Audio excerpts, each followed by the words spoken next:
sometimes when we're subtracting mixed numbers, we don't have enough in our fractional part, so we have to borrow from our whole numbers. Okay?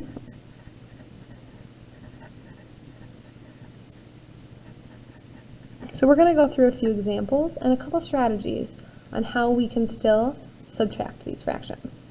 The process is very similar. We still stack them. We still need common denominators because we are subtracting fractions, and we are still needing to start by subtracting that fractional part. And that's super important because if we don't have enough in the top, then we have to borrow. So it's always top minus bottom as long as we have enough.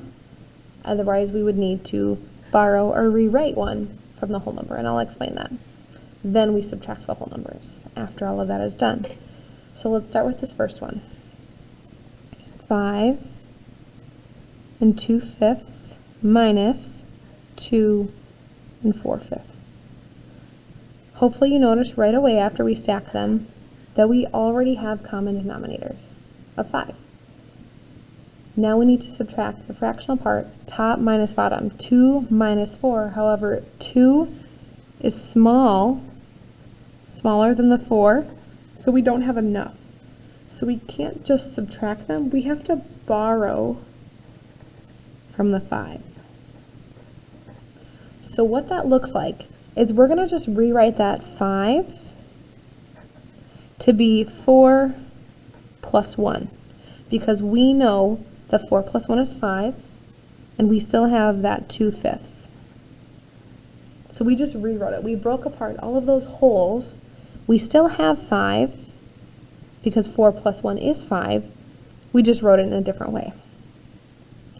So now, what we're going to do is rewrite this as an improper fraction. We're going to use the boom boom dance. Boom boom. To write that as an improper fraction. So we're borrowing. 5 times 1 is 5. Plus 2 more is 7. So that's going to become 7/5 because the denominator stays the same, and we still have this 4 out front. So now, instead of having 5 2/5, we have 4, which is 1 less, and then we rewrote 1 2/5 as an improper fraction of 7/5. Now we can show that we are going to subtract that 2 4/5 just like before, except this time we have enough. 7 can subtract the 4, which gives us 3. Denominator stays the same. 4 minus 2 is 2. So we borrowed, we rewrote the 1, then we subtract our whole numbers after those fractional parts are taken care of. Check to see if we can simplify, which in this case we cannot. Let's try the next one as well. Starting by stacking them, 7 2/7 minus 3 1/2. We don't have common denominators this time, so we'll have an additional step to create them. 7 times 2 gives us 14, so 14 is going to be our common denominator. Our whole numbers stay the same. 7 has to be multiplied by 2, so we're going to multiply the numerator by 2, which gives us 4. 2 has to be multiplied by 7, so we need to multiply the numerator by 7. So now that we have common denominators, we need to try and subtract top minus bottom, which 4 minus 7, we don't have enough, so we need to borrow. We're going to rewrite this 7 as a 6 and share 1. So now instead we have 6 plus that 1 4/14, and we're still trying to subtract 3 7/14. What we're going to do is we are going to write this as an improper fraction. So it's going to become 6, and bottom times the side is 14, plus 4 more is 18 out of 14, minus 3 7/14. in this case, now that we've borrowed and we rewrote that 1 that we borrowed from the 7 to make it a 6, the 1 is right here, improper fraction with common denominators.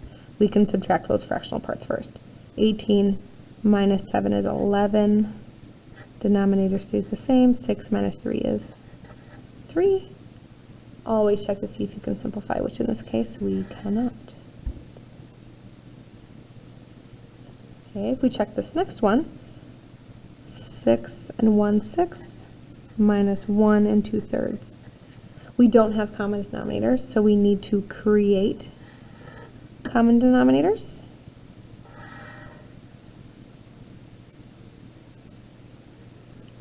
If we look at the 3 and the 6, we could multiply them together.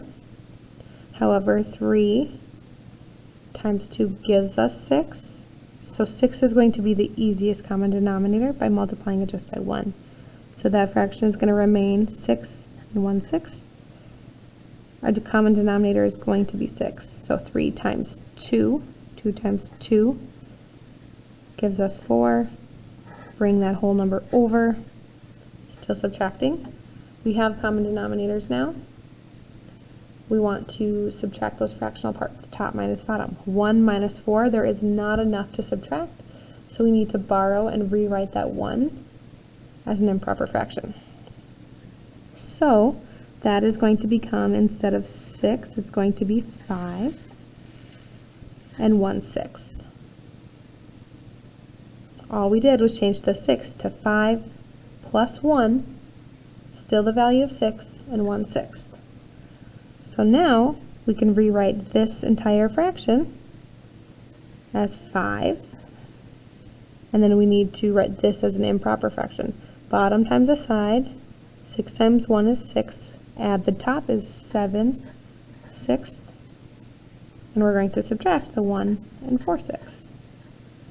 Fractional parts first, 7 minus 4 is 3 out of 6, 5 minus 1 is 4. Always check to see if we can simplify, which in this case we can. Dividing by 3, which gives us 4 and 1/2 as our answer.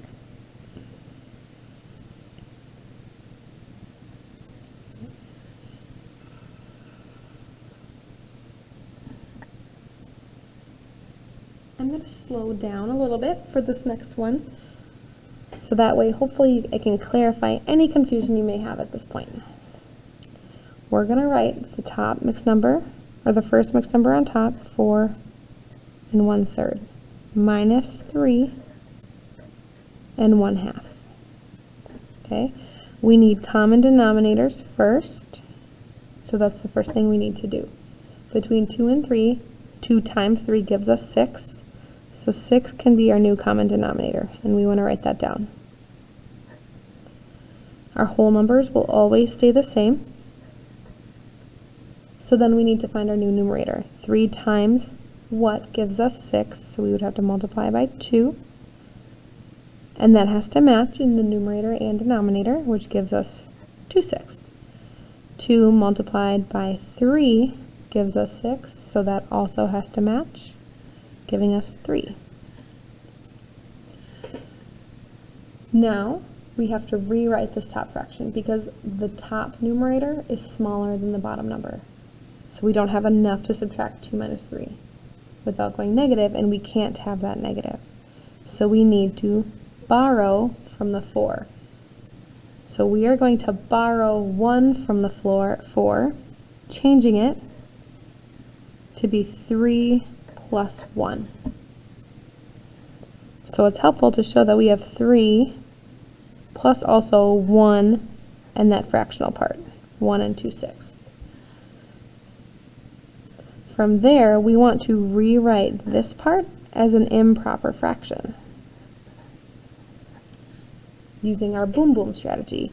Bottom times the side, add the top, and that gives us 8. Denominator stays the same, and our whole number here outside of this improper fraction is 3. It should be 1 smaller than the whole number we started with because we borrowed 1 from it.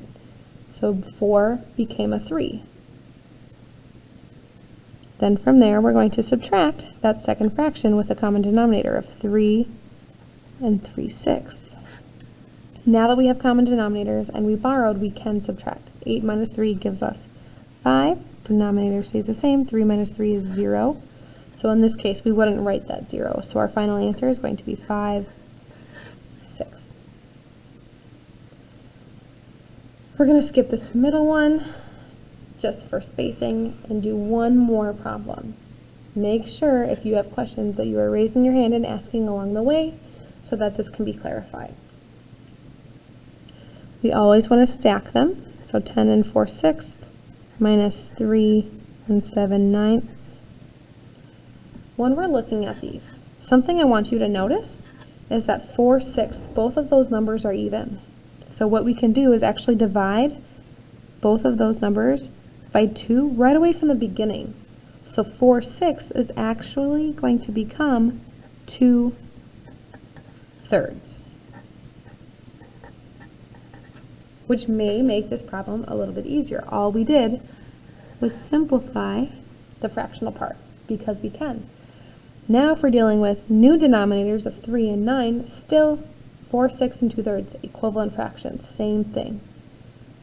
But now it might be easier to find a common denominator between the 3 and the 9. So what we're going to do is use 9 as our common denominator, because 3 times 3 gives us 9. 10 is still our whole number, and we have to multiply by the same thing. So 2 times 3 gives us 6. And the bottom, we didn't have to change it. It's going to remain 3 and 7/9 because we have common denominators. When trying to subtract those fractional parts, we have to go top down. Well, 6 minus 7, we don't have enough, so we need to borrow and rewrite that 1. So instead of 10, that is going to become 9 plus 1. 9 plus 1, and this fractional part 6/9. We need to rewrite the 1 and 6/9, the one that we borrowed with that fractional part, as an improper fraction. And we're doing that so that we have enough to subtract. So bottom times the side gives us 9, plus 6 gives us 15/9. And that whole number has to stay with. It should be top heavy at this point because we had a mixed number that we rewrote as an improper fraction. And this bottom fraction stays the same. We only ever have to borrow in the top. Only borrow in top mixed number.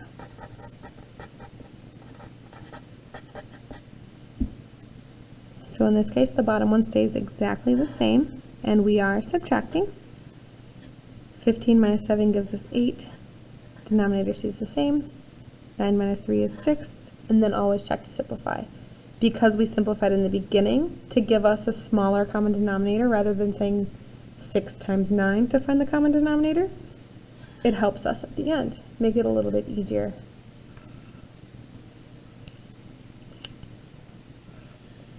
Be careful when you are borrowing. We only have to borrow 1 to start with, and then rewrite that 1 as a mixed number with the fractional part to become an improper fraction.